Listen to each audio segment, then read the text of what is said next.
哎，你好，今天我们来做个好玩的东西。我们要从零开始，一步一步亲手打造一个专属的 ETF 报告机器人，让它变成你的小助理，每天自动帮你整理好财经资讯。你可以想象一下那个画面吗？每天早上你一睁开眼睛，根本不用自己开电脑查最重要的那些 ETF 市场数据，就已经自动送到你的手机上了。听起来很棒，对吧？好，接下来我们就一起动手把这个想法变成现实。好，这就是我们今天的攻略地图啦。你看，从我们的任务目标是什么，到需要准备哪些工具，然后呢，我们会一起闯关，解决一些常见的错误，最后启动自动化。我们就照着这个路线走，一步一步把整个专案搞定。所以我们的任务目标非常清楚。等一下这段解说结束的时候，你就会拥有一个完全属于你自己的机器人。而且它会每天很准时地透过 Telegram 把你指定的 ETF 报告直接送到你手上。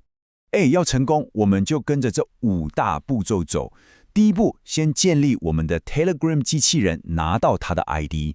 再来，帮我们的程式码在 GitHub 上盖一个私密的家。接着，把3个必要的程式档案上传上去。第4步，这很重要，把机器人的机密资料安全地存起来。最后一步，触发它。大概只要30几秒，你就能看到它动起来了。我们就照着这5个步骤，让机器人正式上线。好，俗话说，工欲善其事，必先利其器嘛。所以在开始动工之前呢，我们要先把所有需要的工具都准备好。这一步呢，主要就是去拿到 Telegram 还有 GitHub 这2个平台的关键凭证。具体来说，准备工作就这3件事。第一，我们先去 Telegram 找一个叫 Budfather 的东西，跟他对话，他就会帮我们生出一个机器人。第二，我们要到 GitHub 开一个全新的私密的仓库，给我们的程式码住。最后一步，也是最关键的一步，我们要设定好 GitHub Secrets， 把一些机密资料锁进去，这样才安全。OK， 你看这张表啊，这2个东西可以说是我们整个专案的命脉啊，绝对不能搞错。第一个叫做 TLGRAM 的 Bot Token， 你可以把它想成是这个机器人的专属钥匙或身份证。第二个是 TLGRAM 的 Chat ID， 这就是你要接收讯息的那个聊天室的地址。那这2组机密资料啊，等一下我们会把它们好好的存放在 GitHub Secrets 里面，它就像一个超级安全的保险箱。好了，各位注意听，接下来这个部分，我觉得是今天最有价值的地方了，就是除错。与其让你自己摸索，然后踩一堆坑，不如我现在直接告诉你，新手最常在哪里卡关，还有要怎么聪明的绕过去。好，第一个常见的地雷区就是在 Telegram 的网页版。很多人会想说，我就让程式模拟人类去输入框打字，然后按 Enter 送出。错，千万不要这样做，因为网页版的界面很复杂，很容易出错。最稳、最可靠的方法是什么？就是直接用程式码下指令，告诉浏览器，喂，去找到那个传送按钮，然后直接给它点下去，这样就万无一失了。再来 GitHub 上传档案，这里也常常有人卡住。这里有个小技巧，比方说你想要在一个叫 GitHub-Workflows 的资料夹里面新增一个档案，你不用先去建资料夹，超麻烦呢。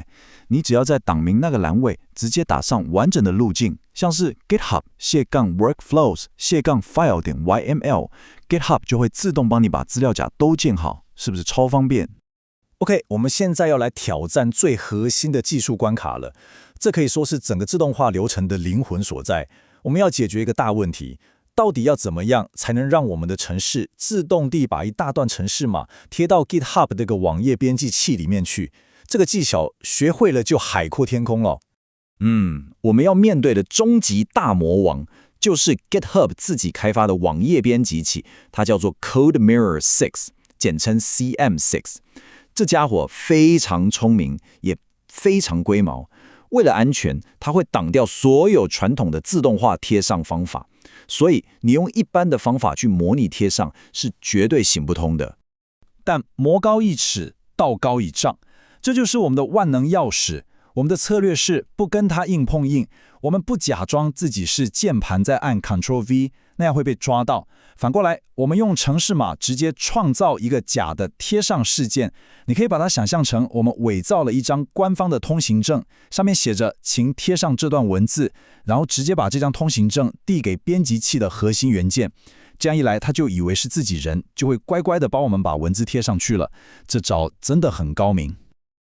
这里有个超级重要的陷阱，很多人会在这里被骗。当你执行我们刚刚那个贴上指令的时候，浏览器的主控台可能会回报一个 false， 就是失败的意思。看到这个，你可能会很沮丧，以为自己做错了，但千万不要相信它，这个 false 反而是成功的信号，它代表编辑器内部的程式码成功的接收并且处理了我们的事件。所以判断成功与否的唯一标准是用你的眼睛去看文字是不是真的贴上去了。好，最难的关卡我们已经闯过去了，我们已经打造好了机器人，也学会了那个独门秘技，现在就是最后一步了，我们要正式启动它，赋予它生命，让它按照我们设定的时间表自动开始工作。这个 daily ETF report .yml 档案就是我们机器人的大脑，所有的指令都在这里设定。你看，你可以决定它的 schedule， 就是排程，什么时候要自动执行。这里我们是设定台湾时间，周一到周五的早上8点。然后你也可以决定要监控哪些 ETF， 这里预设是0050、0056这些，但你随时都可以换成任何你想追踪的标的。还有，我们也开了一个手动触发的开关，方便我们随时测试。OK， 在我们正式发射之前，来做一个最后的飞行前检查，这非常重要。第一，你的 Telegram Bot Token 和 Chat ID 这2把钥匙，确定都已经安全的放在 GitHub Secrets 里面了吗？第二，那3个必要的档案 .py、.txt 还有 .yml 都上传到正确的路径了吗？第三，检查一下 .yml 档里面手动触发的选项有没有打开。最后，也是为了安全，你的这个 GitHub 仓库是不是设定成私有的？这4点都打勾了，我们才能往下走。好，见证奇迹的时刻到了。为了确认我们的成果，我们现在来手动触发它跑一次。很简单，你只要到你的 GitHub 仓库，找到上面那个 Actions 的页签，点进去，然后在左边选择 Daily ETF Report 这个流程。接着你会看到一个 Run Workflow 的按钮，勇敢的给它按下去。如果前面都设定正确的话，大概等个30秒左右，你的手机 Telegram 就会叮一声收到第一份热腾腾的报告啦。恭喜你，真的，你做到了！你刚刚克服了所有技术上的挑战，亲手部署了一个非常强大的自动化工具。这代表什么？这代表从今天开始，你就多了一位24小时待命、全年无休的财经小助理。所以今天最重要的收获，其实不是你学会了监控这4只 ETF， 不，这只是一个开始。你真正学到的是一套方法。有了这个基础，你现在可以自由地去扩展这个专案，去监控任何你感兴趣的股票、加密货币，甚至是任何你能在网络上找到的财经数据。天空才是你的极限，对吧？所以下一个你打算追踪什么呢？